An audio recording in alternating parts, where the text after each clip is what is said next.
정치맛 수다 시작하겠습니다. 오늘은 김종혁 전 국민의힘 최고위원, 장경태 더불어민주당 의원과 함께하겠습니다. 어서 오세요. 안녕하세요. 안녕하세요. 안녕하세요. 윤상문 기자도 계속 함께하고 있습니다. 중요한 날 오셨습니다. 네. 두 분이. 네.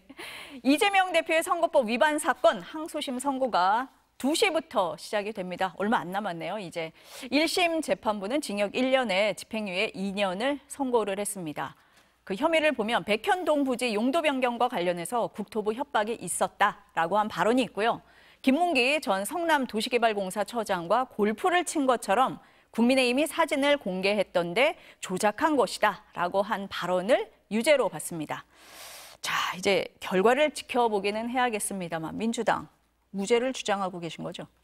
아무래도 이제 공직선거법의 여러 가지 사유와 판례들을 살펴보면 이 해당 개인의 어떤 기억이나 표현에 의존해서 판결이 나오진 않고요.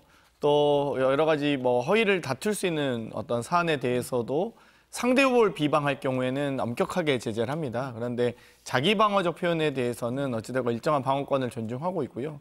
또 선거의 결과가 물론 선거 당시를 해석하긴 하지만 아주 이 법령을 엄격하게 적용하는 것이 당선자에게 하고요. 낙선하신 분들에게는 어찌됐건 여러 가지 부정부패나 뇌물수수가 있거나 이런 부분들에 대해서 엄격하게 판결할 수 있지만 낙선한 분들에게는 주의 조치라든 여러 가지 그런 것들도 많았었기 때문에 제가 보기엔 지금 현재 이 당선된 예를 들면 이 정치자금 부정수수 의혹이나 이런 명태균 씨와 관련된 연루된 분들, 지금 버젓이 당선돼서 활동하고 있는 분들에 대해서는 수사가 전혀 없이 이렇게 참 이 야당의 대표를 또 이 야당이라는 이유만으로 이렇게 먼지털이식 수사에서 기소까지 이끌어가는 것 자체가 이 정치검찰의 무리한 이 답정, 기소, 수사에 대해서 규탄하지 않을 수 없고요.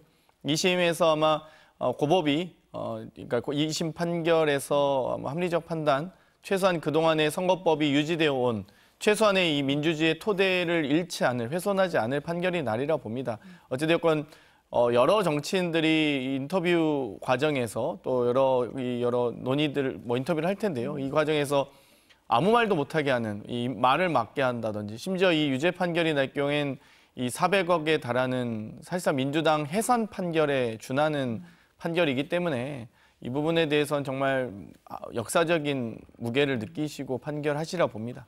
장 의원님 말씀을 하실 때 당선을 목적으로 한 경우 이렇게 전제를 하셨습니다. 그러니까 이 대표 같은 경우에는 낙선한 경우가 아니냐, 무리하게 좀 법 적용을 하고 있는 거 아니냐 이렇게 보시는 면이 있는 것 같습니다. 네, 그렇습니다. 네. 당선을 목적으로 하더라도 방금 여러 변호사님도 얘기를 하시던데 이 당선을 목적으로 했을지라도 그걸 상대 후보를 비방하고 허위 사실을 유포함으로써 이 선거에 많은 지대한 영향을 끼치느냐, 혹은 자기 방어적 또 표현으로 기억이 잘 안 난다, 잘 모르겠다, 이 정도의 표현은 누구나 할 수 있는 거거든요. 제가 친하다고 한들 상대방이 안 친하다고 할 수 있는 거고요. 또 상대방이 저를 잘한다고 한들 제가 잘 모른다고 할 수 있는 거거든요. 그렇기 때문에 이런 부분에 대해서까지 법적으로 과연 기억과 표현에 대해서, 개인의 어떤 표현의 자유에 대해서까지 엄격하게 적용할 수 있느냐, 이런 부분은 정말 저는 만약 이렇게 되면 앞으로 어떤 정치인이 선거운동을 할 수 있겠습니까? 제가 보기에는 방송 출연도 거부할 것 같습니다. 그렇기 때문에 이 큰 민주주의 원칙을 훼손하지 않는 선에서 판결이 나리라 봅니다. 최 의원님 어떻게 보세요? 저는 좀 다르게 생각을 하죠. 왜냐하면 전 지금도 기억하는데 지금 민주당에서 그렇게 얘기하시잖아요. 대통령의 비상계엄에 대해서 온 국민이 다 군인이 군대가 국회에 들어가고 선관위에 들어간 걸 봤는데 그게 불법이 아니라고 얘기하는 게 말이 되느냐, 이렇게 얘기를 하세요. 그 일리가 있다고 생각을 합니다. 마찬가지로 전 지금도 기억나는데 그때 경기도지사를 하시면서 그 청문회 가서 그런 얘기를 하셨잖아요. 국정감사를 할 때 뭐라고 그러셨냐면 백현동 사건 이거 국토부로부터 협박을 받아서 저희가 어쩔 수 없이 한 겁니다. 이렇게 얘기를 하셨어요. 온 국민이 다 그걸 봤어요. 그걸 보면서 어떤 생각을 했습니까? 저도 저게 사실인가? 그럼 억울했겠네. 상급단체에서 저렇게 협박을 압력을 가해서 어쩔 수 없이 했다면 그러면 얘기가 다른 거 아닌가? 이렇게 생각을 했을 겁니다. 많은 부분들이 그 얘기를 믿었을 거예요. 그렇게 공개적으로 사실이 아닌 얘기를 했기 때문에. 그런데 나중에 진행되는 거 보면 그 공무원들도 협박받은 사실이 없습니다. 라고 얘기했고, 국토부도 저희가 언제 협박을 했습니까? 이렇게 얘기하고 있고, 본인도 지금 말을 바꾸고 계시잖아요. 그게 무슨 협조 공문이나 그런 거 잘 처리해라라는 얘기를 그게 어떻게 협박과 같을 수가 있습니까? 그러니까 많은 사람들 앞에서 공개적으로 거짓말을 한 거예요. 그리고 그게 그게 당선과 관계가 왜 없습니까? 본인이 대선 후보로 나가기 위해서 다 알고 있었던 거 아닙니까? 그러니까 자기의 표를 얻기 위해서 온 국민 상대로 거짓말을 한 것이기 때문에 이것이 그 죄가 안 된다라고 얘기하는 것은 저는 전혀 이게 비방이나 허위 유포가 아니다라고 당선의 목적이 아니다라고 얘기하는 것은 이해하기 어렵고요. 그다음에 아니 본인이 예를 들어서 낙선했는데 뭘 그렇게 자꾸 문제 삼느냐라고 얘기하는 것도 저는 이해하기 어려워요. 아니 그러면 세상에 낙선하면 그 이전에 선거 전에 했던 잘못 같은 것들이 사라집니까? 심지어는 이런 얘기 하잖아요. 자, 이번에 만약에 2심에서 유죄를 받는다 하더라도 내가 그 대통령에 당선되면 그건 나 기소 못한다. 이렇게 주장하시잖아요. 그러면 정치인은 낙선을 하면 낙선했기 때문에 죄가 안 되는 거고 당선이 되면 당선했으니까 죄가 안 되는 겁니까? 이게 일반 국민들한테 그런 것들이 적용될 수 있습니까? 아무도 그렇게 얘기하지 않습니다. 그렇게 적용되지도 않고요. 그러니까 저는 제가 보기에는 이 얘기는 전혀 말이 안 된다라고 생각을 해요. 그리고 검찰이 문제가 삼아서 이런 걸 이렇게 탈탈 털어서 기소를 했다? 1심에서 유죄를 받았습니다. 그것도 집행유예, 징역 1년형에 집행유예 2년. 이 판결은 법원이 한 겁니다. 그리고 이 수사 시작이 언제 됐습니까? 문재인 정부 때 시작된 겁니다.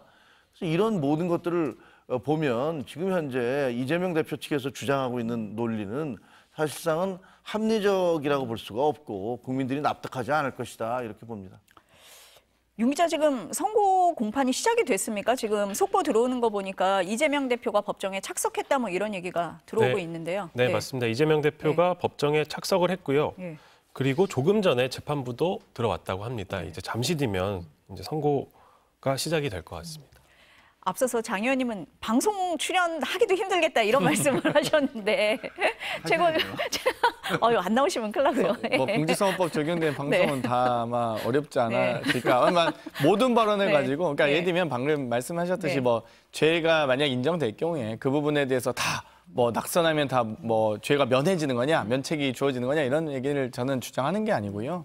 그러니까 이 공정한 양형이라는 게 있습니다. 그러니까 양형 기준이라는 게 예를 들면 이 선거법 같은 경우는 아주 엄격하게 적용되기 때문에 벌금 100만 원 이상은 당선 무효형이거든요. 그렇기 때문에 이 당선 무효형이 갖는 이 법적 무게에 대해서 말씀드린 거고요.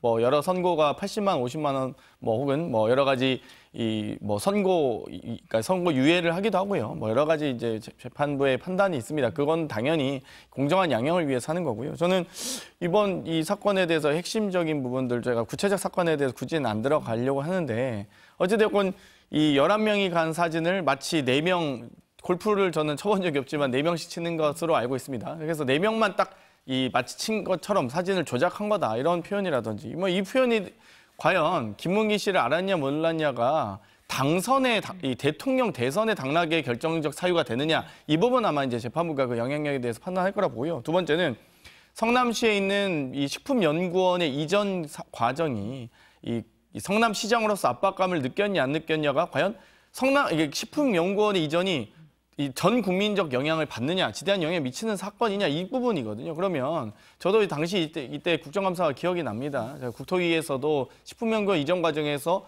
국토부가 최소 저는 3차례 이상의 이 공문을 보낸 것을 봤거든요. 그러면 당시 서슬퍼런 이 박근혜 정권 당시에 야당의 기초단체장이 과연 국토부 공문을 받고도 아무런 압박감이 없다라고 하면 정말 그게 오히려 더 거짓말일 겁니다. 저희 윤석열 정권 하에서 지금 제1야당인 민주당마저도 압박감을 느끼는데 기초단체는 어떻게 압박감을 안 느끼겠습니까? 실제로 전 이때 유사한 사례가 또 있습니다. 2015년에 이 서울시에서 청년수당 했던 거 다 기억하실 겁니다.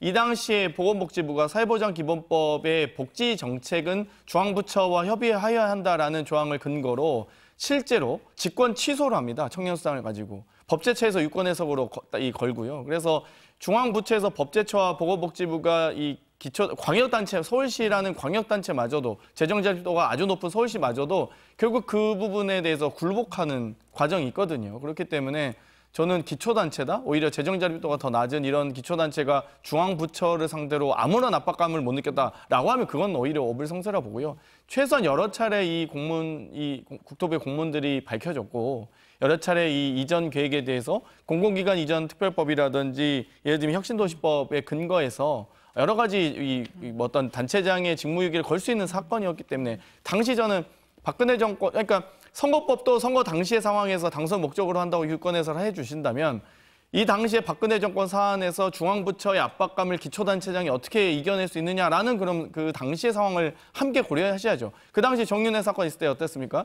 조직에 나는 사람에게 충성하지 않는다 했던 윤석열 검사가 좌천되는 이런 과정이 있지 않았습니까? 그럼 그 당시 서슬퍼런 당시에 서울시도 결국 못 견뎌 하는데 성남시가 무슨 수로 견디겠습니까? 그러니까 저는 어찌됐건 여러 가지 사건에 대해서 판사들께서 합리적으로 판단하실 거라 보고요. 이 부분은 많은 국민들께서 아마 이 선례가 아마 평생 대한민국 헌정 역사에 길이 남지 않을까 싶습니다. 그러니까 장 의원님은 압박감을 느꼈다라는 표현의 문제다. 그러니까 법원에서는 좀 과하게 해석한 거다라고 보시는 것 같고 최고위원님은 앞서서 설명을 들어보면 허위성, 고의성에 있어서 그 부분이 인정이 되는 거다. 이렇게 보시는 거잖아요, 지금. 그 이재명 대표는요, 용기가 대단한 분이에요, 사실은. 예를 들면 박근혜 전 대통령에 대해서 탄핵 그때 최순실 사태가 터졌을 때 민주당에서도 탄핵이라는 얘기를 못 했거든요. 왜냐하면 그게 몰고 올 후유증이라든가 한 번도 있어보지 않았고 과거에 노무현 대통령에 대한 트라우마도 있고 해서 그 얘기 안 할 때 제일 먼저 광화문에서 제가 기억하기에는 그때 이거 탄핵해야 된다라고 주장하신 분이었던 걸로 저는 기억을 합니다. 그럴 정도로 용기가 있는 분이고 이게 무슨 좋은 의미에서인지 나쁜 의미에서인지 뭐 관계없이.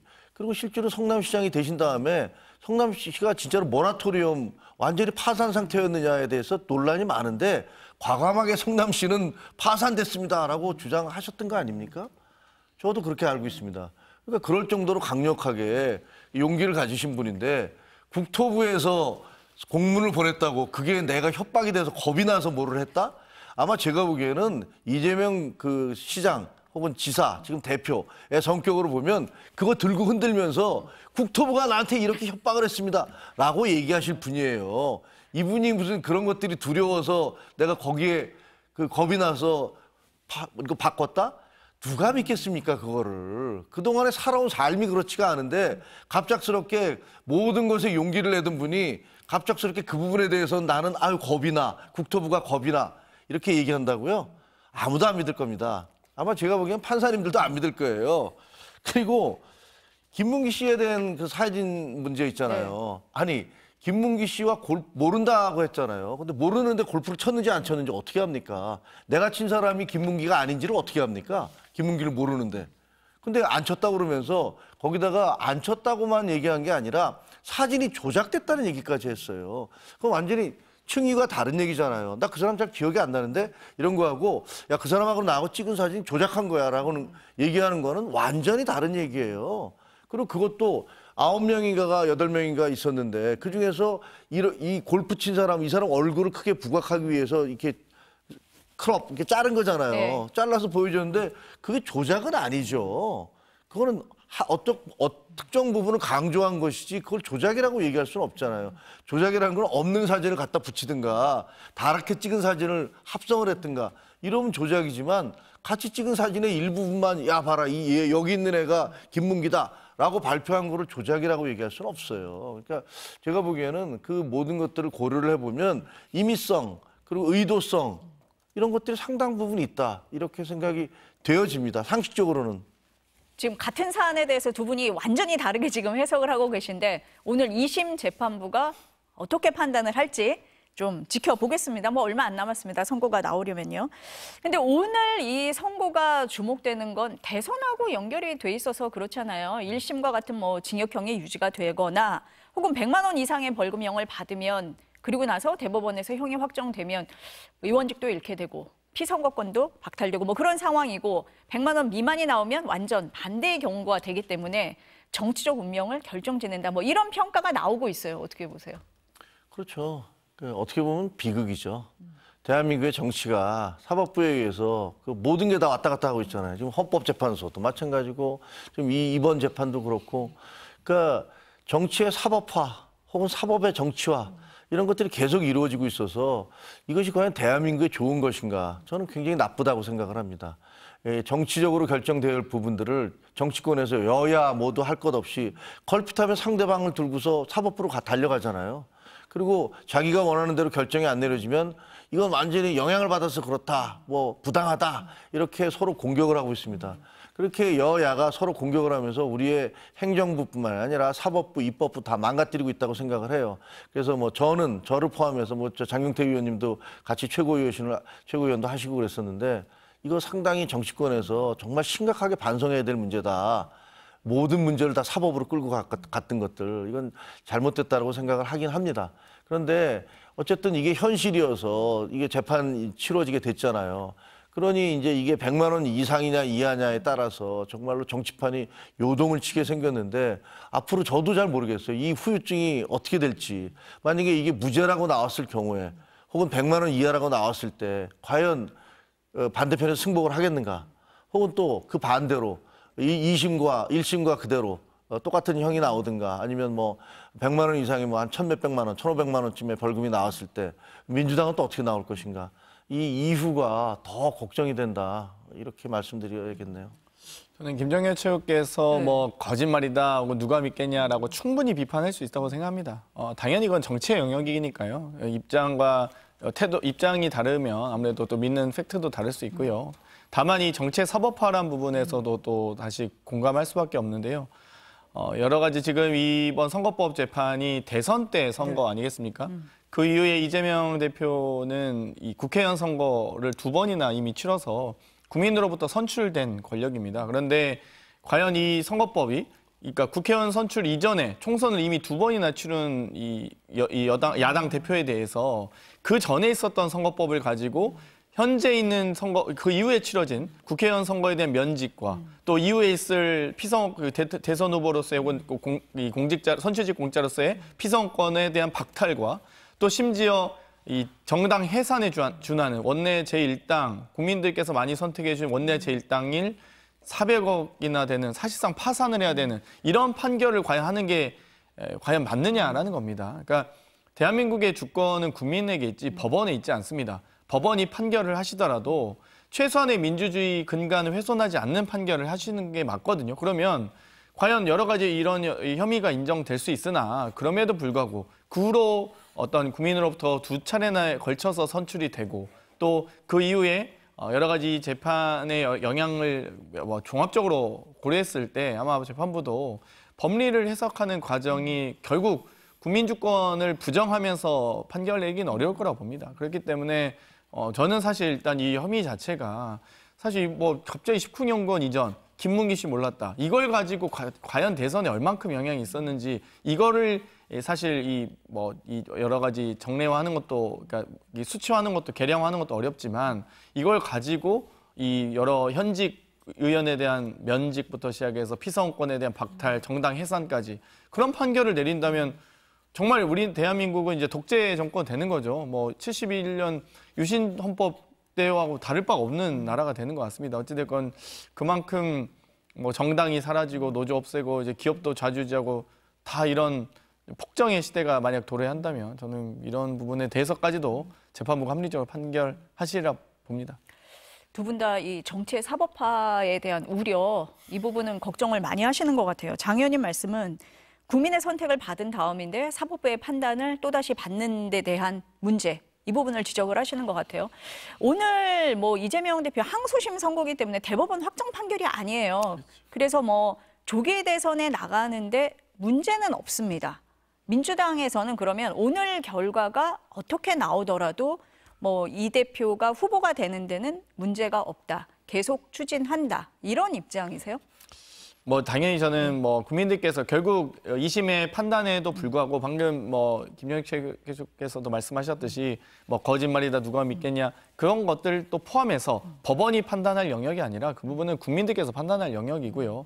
국민들께서 어찌되었건 좀 미심 판결 이후에도 대법 판결 전까지는 피선거권이 유지되기 때문에 저는 당연히 국민들께 선택을 받기 위한 노력으로 대선 출마하실 거라 보고요. 또 여러 가지 여러 진영이 지지층이 있지만 많은 다수의 국민들께서 압도적으로 지지하고 있는 후보가 이재명 대표이기 때문에 저는 뭐 대선 출마와 그 이후에도 흔들림 없는 대선 레이스가 뭐 펼쳐질 것이라 생각하고요.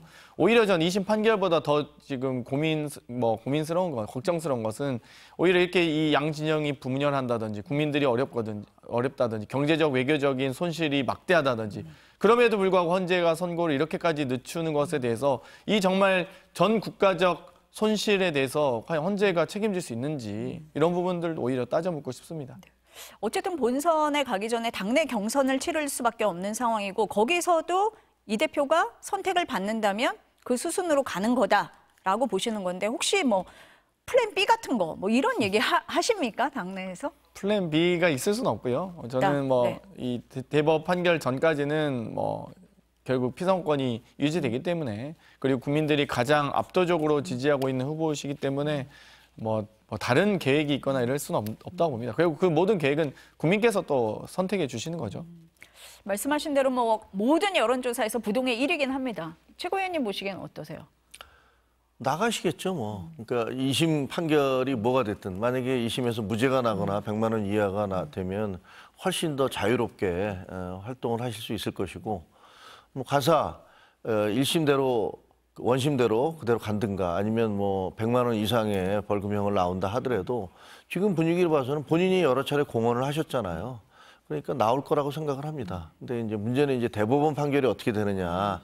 대법원이 근데 대개 이제 한 평균 73일 정도 걸렸다고 하잖아요. 그러더라고요. 예. 그러니까 73일이면은 아무리 땡겨도 2달 이내로 하기는 어려워 보이는데 그러면 이제 그 윤석열 대통령에 대한 그 헌법재판소가 만약에 그것을 인용을 할 경우 그러면 60일 이내야 2달 이내에 선거를 치러야 되잖아요. 그러니까 어떻게 보면 두 개가 막 레이스하듯이 그런 상황이 전개될 수도 있을 것 같아요. 근데 아마 그냥 상식적으로 보면 대법원 판결이 나오기는 어려울 것 같고요. 만약에 인용이 된다 하더라도. 예.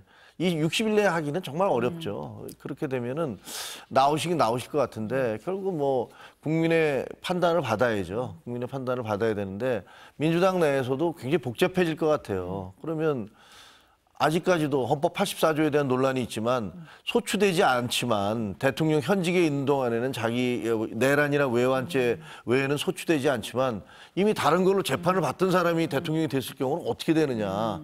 그러면 아마 민주당에서는 트럼프 예를 봐라. 트럼프처럼 그 판사가 그냥 공소 기각해버리지 않았느냐. 그렇게 되지 않겠느냐라고 주장을 하실 거고. 아마 우리 당에서는 그게 우리가 미국에서 살고 있냐. 우리나라는 우리나라다. 그런 부분에 대한 아무런 근거가 없지 않느냐. 그럼 그런 부분에 대해서도 아마 헌법재판소에서 우리가 판결을 받아보자.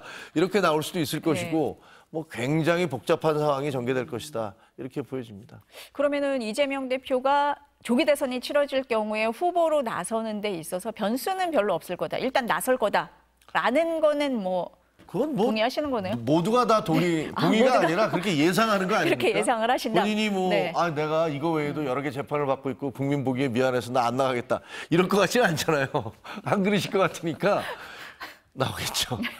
지금 최고위원님께서 민주당이 복잡해졌다 이런 얘기를 하셨어요. 왜 그러냐면 장 의원님이 앞서서 말씀하신 것처럼 헌법재판소가 지금 윤석열 대통령 탄핵 심판 선고를 안 하고 있어요. 공지도 안 하고 있거든요. 선고일을. 그렇게 되다 보니까 시간표가 막 약간 꼬인 상황이거든요. 어떻습니까? 좀 심플하게 보시면 될 것 같습니다. 어찌됐건 선고 예고가 좀 늦어지고 있는 것은 저도 너무 안타깝게 보고 있고요. 14일이다, 21일이다, 이제 28일까지 넘어오고 있고 아마 오늘 박근혜 대통령 탄핵 선고 때도 5시 20분 정도 이틀 전 나왔기 때문에 오늘 5시 반까지 또 기다려봐야 될 것 같은데요. 기다리고 계세요? 이번 주 많이 난다는 전제합니다. 근데 또 넘긴다 그러면 사실상 3월 내에 나지 않는다는 것도 정상적 현재 재판 절차인지 또 절차 가능한지 또 헌법 수호가 가능한지 정말 여러 가지 헌재의 권능을 상실하는 사태가 초래되지 않길 바라고요. 그건 헌재의 명예와 권능은 스스로 지키는 거지 저희 국회에서 지키거나 국민 사법부가 대법원이 지켜줄 수 있는 거 아닙니다. 본인 스스로 지키시길 바라고요. 어찌됐건 3월 26일 2심 판결 이후에 3심이 나기에는 제가 보기엔 뭐 헌재 선고가 아무리 늦어도 4월 4일 정도 다음 주 금요일이 아마 좀 마지노라 봅니다. 왜냐하면 두 분의 헌법재판관의 임기가 지금 4월 18일까지이기 때문에 그 주를 넘기면 한 주 뒤에 그 다음 주 수요일이 화요일 아니면 수요일 날 이제 퇴임이시거든요. 18일이. 그렇기 때문에 제가 보기엔 그 한 주 정도를 남겨두고 그 전에 선고하시라 보고 뭐 그보다 늦어진다는 건 헌재가 이제 선고 안 하겠다는 것과 같기 때문에 그러면 이제 진짜 우리 대한민국 무정부 상태 되는 거죠. 뭐 이제 뭐 대통령 권한대행이 대통령 임명권을 행사할 수 있는지부터 해서 모든 이 정말 판례에도 있지도 않은 법적 근거도 미약한 뭐 사태가 초래될 테니까 저는 마지노는 4월 4일이라고 보고 있긴 합니다만 어찌됐건 그 선고가 있다 할지라도 60일 이내에 치러질 경우엔 뭐 4월 6월 4일 이렇게 대선이 있다 할지라도 6월 4일 전에 대법 선고가 나긴 어렵다 보고요. 또 대법 또한 방금 뭐 미국의 헌법과 우리나라의 헌법이 맞느냐고 하시는데 어찌되었건 이 피선권이 있는 상태에서는 이 대법의 선고가 있다고 하더라도 국가선관위가 아마 이 한 달여 정도 전, 이 대통령 선거 3주 정도 선거 유세 기간이 있기 때문에 한 달여 정도 전에 대통령 후보로 또 각 정당에 선출된 대선 후보로 등록된 사람에 대한 피선권에 대한 심판을 한다?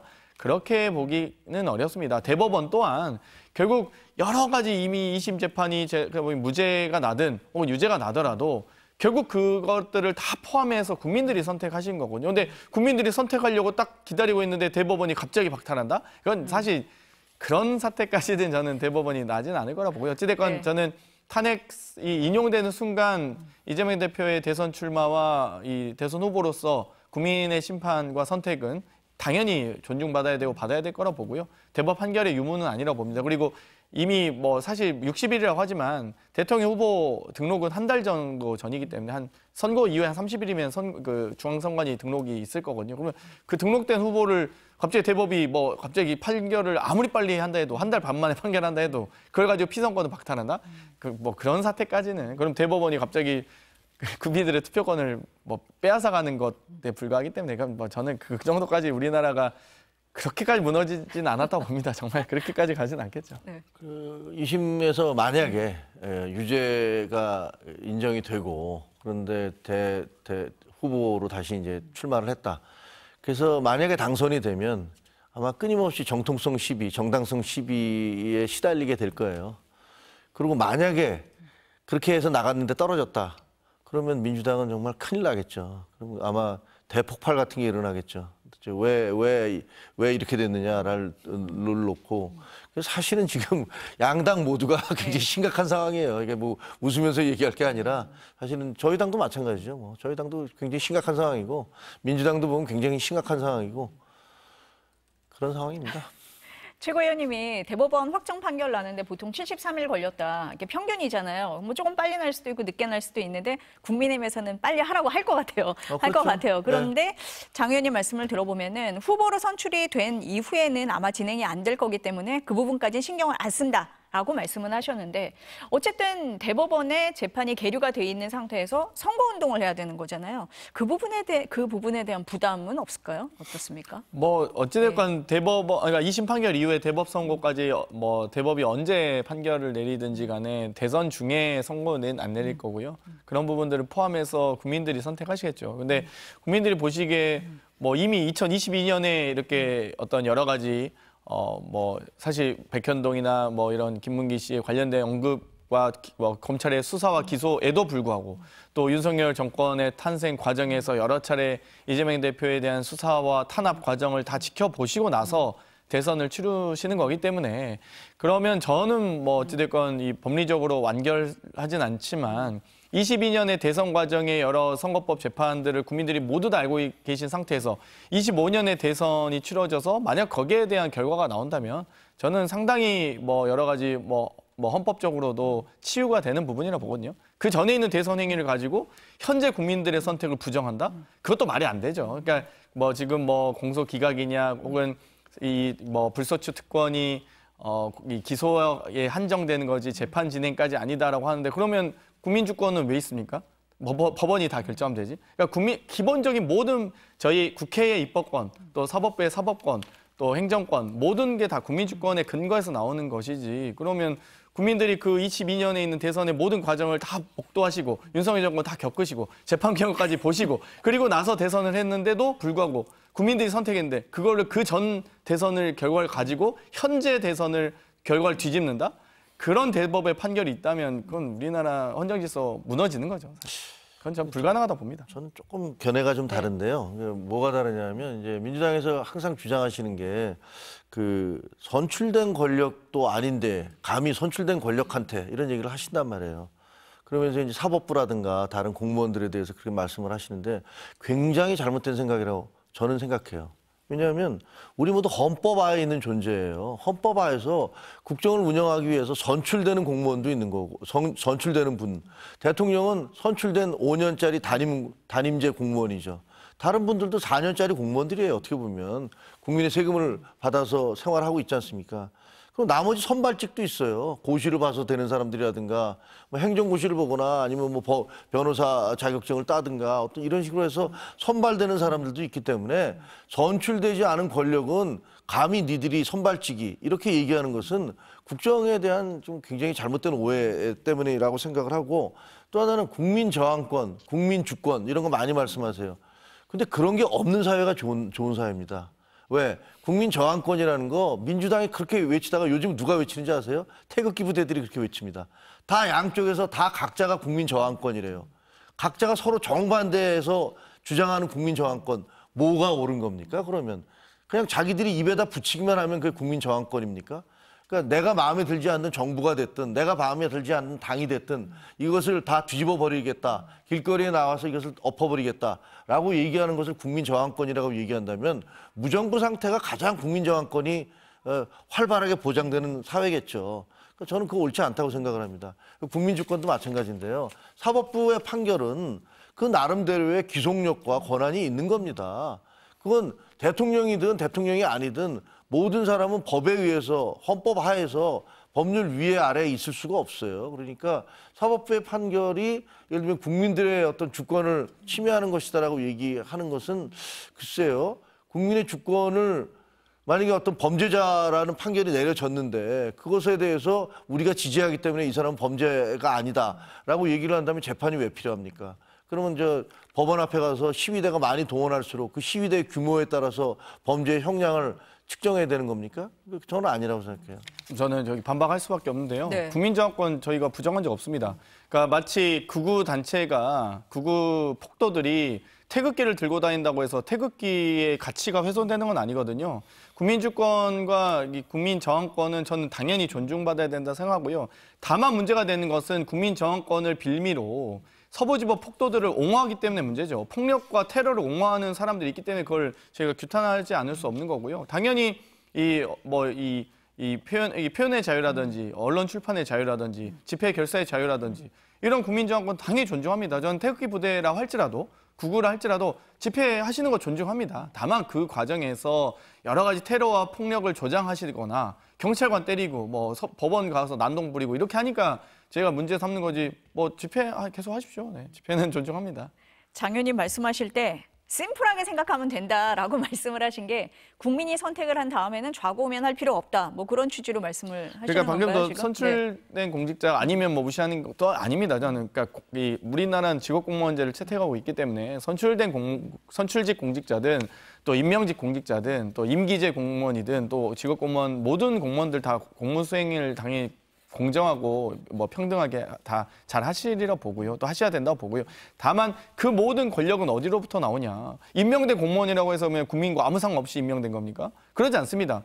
국민이 위임한 입법부에서 입법부가 정하는 법률에 의해서 또 이 국민이 선출한 대통령과 대통령이 임명한 국무위원에 의해서 시행령이 결정되는 거죠. 그 시행령에 근거해서 직업공무원이 선발되지 그러면 국민과 아무 상관없이 임명직도 공무원들은 국민과 아무 상관없는 사람은 아니잖아요. 그러니까 결국 저희 모든 공직자들의 모든 자세와 기본은 모든 권력은 국민으로부터 나온다는 기본 원칙 이거 하나만 갖고 있으면 된다는 겁니다. 네. 지금 2시 33분이거든요. 2시에 이제 선거 공판이 시작이 됐는데 뭐 예상이 30분에서 1시간 안에 나올 거다 이렇게 얘기를 했었는데 조금 길어지는 것도 같고 어떻습니까, 윤 기자 지금? 네, 예상보다는 더 길어질 것 같습니다. 왜냐하면 지금 이제 고 김문기 씨 관련 발언들이 이제 총 4가지가 있었잖아요. 네. 그 중에 첫 번째 발언에 대한 이 판단 이후 선고가 지금 끝났고 두 번째 발언에서 이제 얘기를 하고 있는데 첫 번째 발언이 뭡니까? 첫 번째 발언이 네. 이제 성남시장 재직 시절에 뭐 고 김문기 씨를 몰랐다. 네. 뭐 도지사가 된 이후에 알게 됐다. 이 발언의 전문을 이제 보여주면서 하나하나 이 개별 공소 사실이 어떤 의미인지 이걸 왜 뭐 처벌할 수 있고 없는지를 지금 얘기를 했는데요. 일단 방금 말씀드린 발언에 대해서는 1심 때처럼 뭐 아직은 주문을 말하지 않았기 때문에 유무죄 얘기하고 있지는 않지만 교유 행위를 부인한 것이 아니다. 그러니까 인식의 영역이라서 처벌할 수 없다. 이렇게 지금 판단을 했고요. 두 번째 발언에 대해서 지금 설명을 하고 있습니다. 이것도 마찬가지 CBS에 나와서 한 발언인데 골프를 치지 않았다라는 취지의 발언 그리고 고 김문기 씨를 도지사 돼서야 알게 됐다. 이런 공소 사실에 대해서 판단을 하고 있습니다. 그 1심에서 유죄가 선고됐던 그 사진과 관련된 네. 골프 발언은 아직은 판단을 하고 있지 않고요. 그래서 지금 예상보다는 시간이 훨씬 많이 걸릴 것 같습니다. 그러니까 1심에서 유죄로 봤던 그 부분만 보는 게 아니라 기존에 나왔던 그 발언을 세세히 지금 하나하나 나눠서 지금 보고 있는 상황이다. 그런 거네요, 지금. 네, 그렇습니다. 그러면은 1심에서 그때 고 김문기 씨를 뭐 알았냐 몰랐냐 이 부분에 대해서는 인식의 문제라서 이 부분은 무죄로 판단을 했는데 뭐 주문을 읽은 건 아니지만 지금 상황에서는 이 부분은 1심과 같은 판단을 하고 있는 걸로 보인다라는 네, 맞습니다. 거네요. 네.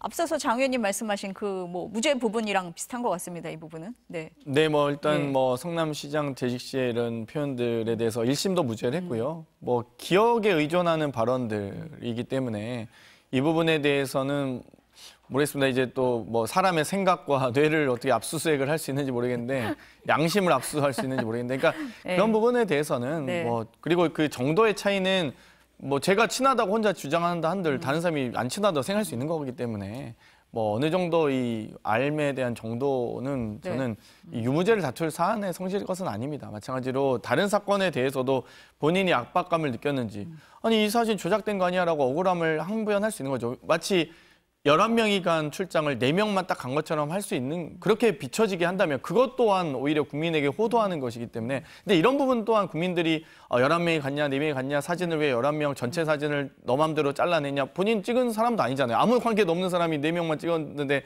만약 그 구체적 사건 정황을 드러내실 거였으면 그 김문기 씨 하나만 딱 사진 찍어서 올리시던가 그런 것도 아니었잖아요. 딱 마치 뭐 4인 골프를 약간 상징하는 듯하게 네. 이렇게 했기 때문에 골프 마치 투어를 간 것처럼 했기 때문에 저는 그것도 좀 문제라고 봤거든요. 어찌됐건 이런 표현 또한 정치권에서 공방할 수 있습니다. 근데 사법 영역에서 이걸 유죄다 무죄다 하기 시작하면 뭐 정말 이제 네 그렇게 참 저도 이 말하면서도 예 한심한데요. 아무튼 이런 사회가 돼서는 안 된다고 봅니다. 지금 이제 항소심 선고 공판이 진행이 되고 있는데 윤 기자 얘기를 들어보니까 생각보다 시간이 조금 더 걸릴 수도 있겠다 이렇게 보입니다. 1심에서 그 유죄로 봤던 부분 그 골프를 쳤다고 했는데 그 사진이 조작됐다라고 발언했던 부분 그 부분까지 아직 가지 않은 상태입니다. 지금은. 그 언론 보도에 나왔는데 이 대표가 재판부에 선처를 호소하는 진술서를 제출했다라고 보도가 됐던데 맞습니까? 뭐 저도 사실관계 네. 확인하진 않았고요. 언론 보도만 봤습니다만 여러 가지 또 선처를 호소할 수는 있죠. 당연히 탄원서도 제출할 수 있고요. 본인도 더 정제된 자세로 더 명확하게 여러 가지 어떤 인터뷰 중에 여러 가지 뭐 더 신중을 구하겠다 이런 식의 선처 호소를 할 수 있죠. 네. 그런 부분도 얘기를 하면서 그 민주당의 선거 보존 비용 434억 앞서서 장 의원님도 말씀을 하셨는데 그 부분도 그 진술서에 언급을 했다고 해요. 그러니까 이번 이 선고가 이 대표뿐 아니라 민주당 입장에서도 굉장히 중요한 그런 사안이잖아요. 네. 사실 이제 선거 보존 비용 반환에 대한 입법 취지 자체는 어찌됐건 정당의 공천이 좀 더 책임성을 강화해야 되고 또 선거 과정에서 후보가 되면 아무래도 후보는 또 당선을 목적으로 약간 눈가기가 흐려질 수 있습니다. 그렇기 때문에 이 후보뿐만 아니라 정당에게도 그 책임성을 부여하는 입법 취지가 있었거든요. 그만큼 더 공익적 성격 또 보다 더 공정한 선거를 위해서 공정하고 투명한 선거를 위해 노력해달라라는 입법 취지였는데 지금 이 대통령 후보까지도 이렇게 선거법으로 또 이 인터뷰 가지고 방송 출연 과정에서의 발언을 가지고 이렇게 할 줄은 사실 입법 과정에서도 논의 과정에서도 이 정도 규모는 아마 예상하기는 어려웠을 겁니다. 그런데 이 434억은 사실 민주당 예산으로는 저희가 감당할 수 없는 돈이고요. 뭐 저희가 1년 예산이 한 200억 정도인데 국고보조 받는 금액이 200억이 안 되는데 저렇게 큰 금액이면 사실상 그냥 당이 파산할 수밖에 없는 법이거든요. 그렇기 때문에 그러니까 공정한 선거 또 투명한 선거를 위해서 책임성을 부여한 입법 취지에 맞지 않는 거죠. 그러니까 그 입법 취지에 맞지 않는 판결과 판례를 남긴다는 것도 저는 사법부에서 좀 적절한 양형은 아니라고 보기 때문에 이 부분도 좀 잘 고심하셨으면 좋겠습니다. 뭐 정치 보복이다, 이재명 죽이기다 이런 시각에 대해서 어떻게 저는 보세요? 뭐 네. 마음 같아서는 네. 뭐 유시민 작가님께서도 이 얘기는 하셨었는데 정말 윤석열 대통령과 관련된 혐의가 정말 많이 있거든요. 얼만큼 많이 개입을 하셨는지 공천 개입을 하셨는지부터 해서 뭐 본인 육성이 나와도 부인하고 계신데요. 김건희 여사가 얼만큼 양평고속도로부터 시작해서 최병 또 마약 수사에 외압을 행사하셨는지 너무 궁금합니다. 근데 그럼에도 불구하고 또 여러 지방선 과정에서 도지사 공천이라든지 오세훈, 홍준표 지금 시장님들, 명태균 씨와의 연루 의혹이 나오고 있는데 이런 부분들 왜 수사 안 합니까? 어찌됐건 계속 겉도는 수사만 하고 있고 뭐 전화 한 통화 뭐 연락한 적 없다 했다가 갑자기 아들이 갑자기 전화 띡 한다든지 갑자기 최대 후원자가 띡 후원한다든지 이런 거 다 밝혀지고 있는데 하나도 지금 제대로 수사 안 되고 있잖아요. 그러니까 저희는 뭐 지금 이재명 대표님 아마 제 기억으로 제가 최고위원 할 때 마지막 기억이 압수수색 370번 정도로 기억하거든요. 보통 웬만한 사람들 압수수색 한두 번 당하면 다 멘탈이 나가서 거의 동공이 흐립니다. 거의. 그런데 저렇게까지 저는 압수수색 370번은 기본적인 정상적 사법 절차는 아니라 보고 그렇기 때문에 정치 탄압이라 보고요. 어찌됐건 저희의 반의 반만이라도 국민의힘과 윤석열, 김건희 부부 그리고 홍준표, 오세훈 시장에 대한 수사 해주셨으면 좋겠습니다. 반의 반이라도. 네. 최고위원님 보시기엔 어떠세요? 이 결과에 따라서 뭐 이 대표뿐 아니라 민주당에도 치명적일 수 있다. 이렇게 보십니까? 그럼요. 434억이라는 돈이면 작은 돈이 아니지 않습니까? 작은 돈이 아닌 게 아니라 뭐 민주당이 물론 뭐 당사니 뭐 이런 해서 1,000억대 이상의 그건 또 양당 다 비슷해요. 근데 민주당이 뭐 국민의힘보다 좀 더 돈이 많은 것 같긴 하지만 국민의힘이 훨씬 많습니다. 아이 무슨 말씀? 거기는 당원 당비 아니 신호당 당사가 다 국민의힘은 지원도 많이 저희는 받고. 다 새빵살이 하고 있는데 네. 국민의힘 다 자기 당사 갖고 있거든요. 근데 개인적으로는 네. 야 근데 이게 그 대선 후보의 잘못으로 인해서 당이 그 선거자금 전체를 물어내는 그 법안이 과연 합리적인 건가에 대해서는 좀 퀘스천이 있어요. 의문이 있어요. 그건 예를 들면 연대 책임 비슷한 건데 그 연대 책임이 그 한 사람 때문에 그 당 전체의 그 구성원들이 엄청난 피해를 입어야 되는 거잖아요. 그래서 이거는 조금 몰라. 뭐 이럴 정도로 엄밀하게 대선을 혹은 선거를 공정하게 치르겠다는 어떤 그런 의지의 발현인지 모르지만 제가 보기엔 선관위가 이거 그 위원 내지는 이거 문제가 있다고 미리 제기를 했어야 돼요. 이건 사실 논리적으로 연구하는 잘 안 되는 거거든요. 누가 할 때 무슨 뭐 그렇게 잘못된 거 하라고 하겠습니까? 그리고 말 한마디 잘못하거나 뭐 거짓말했던가 그 사람이 어떤 사람인데 그것에 대한 모든 책임을 당이 다 져라? 조금 저는 말은 좀 안 된다고 생각을 하고요. 그리고 말씀하신 대로 무슨 뭐 최혜병이 됐든 뭐 다른 모든 뭐 명태균 씨가 됐든 그런 것들에 대해서 결국은 수사 다 되지 않겠습니까? 역대로 해온 바에 따르면 논란이 되고 나면 그냥 넘어가지는 않더라고요. 결국은 정권이 바뀌든 뭐 그래서 같은 정권 뭐 정권이 재창출되는 경우에도 하고 정권이 바뀐 경우에도 하고 결국은 다 하더라고요. 그러니까 뭐 그런 부분들에 대해서 너무 억울해하실 필요는 없을 것 같고요. 그리고 이재명 대표도 문재인 정부 때 다 재판이 시작된 거잖아요. 수사가 시작된 거고. 그리고 또 아까 말씀드렸던 대로 300여 차례에 걸쳐서 뭐 압수수색을 받았다는데 그게 그 돈 그 판공비 이 부분에 대해서 그 법인카드로 뭘 샀는데 그 산데 가게들마다 다 찾아가서 확인했던 거 아닙니까? 그게 뭐 170군데가 그렇다는 거 아니에요. 근데 그거를 마치 무슨 한 개인이 자기 집을 300번 털린 것처럼 얘기하는 거는 그거는 좀 과장이죠. 그거는 본인에 대한 게 아니고 본인의 그 법인카드 사용과 관련해서 그것이 집행됐던 그런 가게들 이런 데들이 다 포함된 것이기 때문에 그런 부분이 감안돼야 된다고 생각합니다.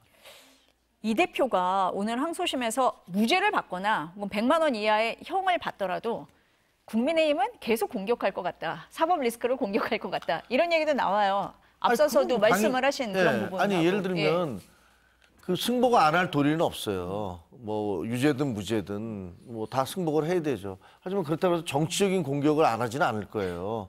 당연하지 않습니까? 상식적으로 그게 말이 됩니까? 라고 비판을 할 것이고 민주당도 지금 똑같은 일일 거예요. 아마 헌법재판소에서 어떤 결과가 나오느냐에 따라서 만약에 본인들이 그 생각하는 결과가 나오지 않으면 거기에 정치적인 공격을 하겠죠. 그러니까 저는 정치적인 공격을 할 수 있다고 봐요. 정당이니까 상대방에 대해서 논리적으로 이건 말이 안 되지 않습니까? 라고 얼마든지 정치적으로 공격을 할 수 있죠. 근데 그것을 나는 근데 그 결과 못 받아들여 라고 얘기하는 거하고는 좀 다른 거죠. 아니 대통령이 만약에 될 경우에 뭐 재판을 계속 받아야 되냐 아니냐 아까 말씀하신 헌법 84조 네. 그 얘기도 계속할 것 같고 나머지 재판은 어떻게 되는 거냐라고 할 것 같아서 당연히요. 네, 당연히 대통령이 되고 난 네, 다음에 네. 그러면 새롭게 소추는 안 됐지만 네. 그 이전에 받던 재판들은 그럼 안 받아도 되는 거냐라는 부분에 대해서 상당히 복잡한 논란이 계속 될 것 같아요. 재판이 한두 개도 아니니까 5개나 되지 않습니까? 그러니까 조기 대선이 치러진다면 이런 공격이 계속 있을 것 같거든요. 어떻습니까? 뭐 그런 공격은 정치적으로 공방할 수 있죠. 그럼에도 불구하고 국민들이 결국 선택하시라 보고요. 뭐 제가 이런 얘기까지 다 하진 않겠습니다만 이명박 전 대통령 전과 몇 범이었습니까? 저희가 14범인가 얘기했나요? 제가 지금 저도 하도 많아가지고 기억이 안 나는데 그럼에도 불구하고 국민들이 선택하셨고 저희도 승복한 것이죠. 그런 과정들이 다 있고 그러니까 저희가 계속 말씀드리지만 헌정 질서를 복원하고 회복해야 된다라고 하는 건 여러 가지 이 국가 권력 기관들의 어떤 영역과 서로 간의 어떤 권위와 역할들 이런 것들 존중하면서 가치를 지켜나가면 되는 것이거든요. 그리고 그 가장 근본엔 국민들이 계신 거고요. 그렇기 때문에 이 헌정 질서만 제대로 작동한다면 저희는 뭐 여러 가지 이 논쟁과 정치적 공방이 있을 수 있다고 봅니다. 네. 근데 이명박 전 대통령 네. 같은 경우는 전과가 많아요. 많은데 아시다시피 저 건설회사 대표이사 하잖아요. 건설회사 공장에서 사고가 나면 전부 다 대표이사가 그 책임자가 되는 겁니다. 그러니까 그 수많은 회사를 거느리고 있는 그 건설회사의 대표이사인데 거기서 기소된 거나 문제가 된 것들을 다 그 사람이 문제다라고 얘기하는 건 제가 보기에는 과한 얘기고요. 그 개인의 횡령이라든가 개인 범죄 그건 없잖아요. 그러니까 그거는 좀 건설회사 대표만으로 본인은 가는 건 억울하다. 아니시기 때문에. 네. 아니 뭐 이명박 전 대통령까지 지금 소환을 하시면 이명박 대통령도 당선되는 뭐 대통령 선거인데요. 뭐. 그분이 당선되면 안 됩니까? 거기까지 가면 안 됩니다. 지금. 알겠습니다. 네, 네. 여기서 뭐 그런 얘기까지는. 네. 어쨌든 지금 이재명 대표의 항소심 선고가 윤 대통령 탄핵 심판 선고보다 먼저 나오게 된 그런 상황이 됐어요. 그래서 민주당에서는 장 의원님도 말씀을 하시지만 헌재가 빨리 선고해야 된다 이렇게 얘기를 하고 국민의힘은 기각이 될 것 같은데 이런 가능성에 힘을 주고 있습니다. 발언 들어보시겠습니다. 과거에 그런 소추위원으로서의 그런 경험, 그리고 현재의 여론, 그리고 그 헌법재판의 구조가 과거의 박근혜 대통령과 다른 점, 또 사안의 그런 다른 점, 사안 자체도 다른 점 이런 것 등을 종합해서 고려해 볼 때 저 개인적인 판단으로는 기각 가능성이 있다라고 본 것입니다. 존재의 이유를 망각한 것 같은 헌법재판소의 침묵은 극우 세력의 준동을 야기하고 무너진 헌정질서의 복원을 지연시키고 있습니다. 침묵이 길어질수록 헌법재판소에 대한 신뢰와 권위는 손상되고 있습니다. 헌법재판소는 오늘 중에 선고기일을 지정함으로써 국민의 질문에 화답해야 합니다. 요즘 당내 분위기 어떻습니까? 잘 모릅니다. 네. 전임 지도부로 잘 네, 모르세요? 잘 모르고요. 뭐 네. 굉장히 복잡하죠. 네. 안 복잡할 수가 있겠습니까? 네. 아니, 근데 그건 저희나 민주당이나 다 마찬가지인 것 같아요. 모든 상황이 네. 그 지금도 이재명 대표 오늘 당장 선거 있고 그다음에 윤석열 대통령 헌법 심판 어떻게 나올지 모르고 이 두 가지가 전부 다 네 가지 경우의 수에 따라서 전국이 네. 완전히 요동칠 거기 때문에 그리고 아무도 어떻게 될지를 장담할 수가 없잖아요. 각자의 주장만 있지. 그러니까 네. 다들 뭐 겉으로는 막 큰 소리 치고 있지만 속으로는 다들 굉장히 불안해하는 그런 심정일 겁니다. 근데 한덕수 총리 그 탄핵 심판 선고가 기각이 나온 다음에 지금 기각 각하 얘기를 국민의힘 안에서 많이 하잖아요. 네. 아예 지금 지도부가 이렇게 얘기를 하고 있는 상황이거든요. 그런 분위기가 많아진 겁니까 지금? 늘어난 것 같아요. 그러니까 왜냐하면 선거가 계속 그 지연되고 있는 그 판결이 계속 지연되고 있는 이유가 그게 서로의 이견을 좁히지 못하고 있기 때문이 아니냐. 그러면 이견이 계속 있다 보면 결국은 6명 이상이 못 되는 거 아니냐. 이 막 5대3이 되는 거 아니냐. 4대4가 되는 거 아니냐.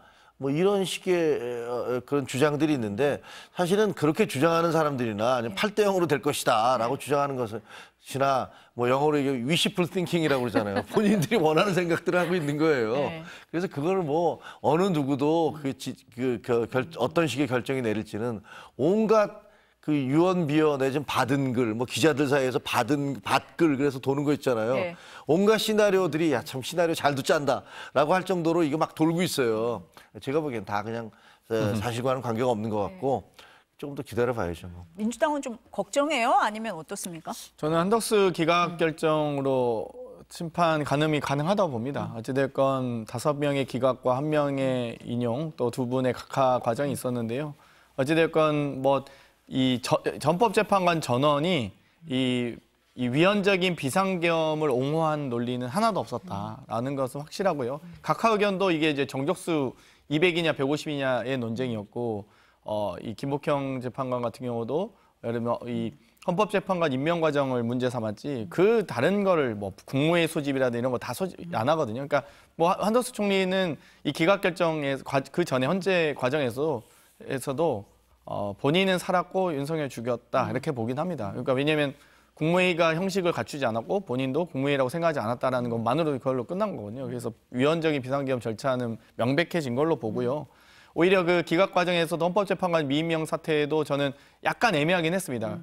이 헌재의 판결 전에 탄핵 소추가 가결됐기 때문에 다만 최상목 대행에 대한 저희가 탄핵 얘기를 하는 이유는 헌재 판결에도 불구하고 임명을 하지 않는 부분이기 때문에 이거는 사법부의 권능에 정면으로 배치되는 행정부가 삼권 분립을 무너뜨린 사안이기 때문에 최상목 대행의 사건과 한덕수 총리 기각은 완전 또 구분돼야 된다 보고요.